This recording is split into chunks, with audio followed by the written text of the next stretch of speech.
今日先教大家用 Sketch 即係畫咗 2D 先。你撳 Create Sketch 喺左上角嗰個位置撳一撳咁就得啦，指一指呢個面，即係你想畫 Sketch 嘅地方。跟住如果你想睇翻啲圖呢，就剔翻左上角呢一個 Canvas 粒仔，跟住呢，你想要畫圓圈呢，你就撳 Circle 咁就得啦。對正個圓心之後呢，你撳一撳中間，用左掣撳，再拉過嚟。好似呢度咁 8.5mm 咁就啱啦。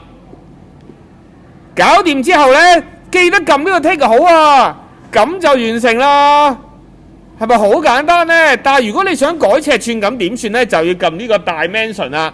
你撳咗 Dimension 之後，指住呢個圓心，再撳翻呢個世界中心，打翻個數，咁你就可以得到呢個尺寸。又例如我哋再試多次，打橫呢一個又打數落去啦。今次拉咗出嚟之後先好打喎。我哋中意整數㗎，做工程或者做產品設計，入翻4咁就得啦。係咪好簡單呢？記得自己試下啦。搞掂，咁就可以撳剔好做下一步啦。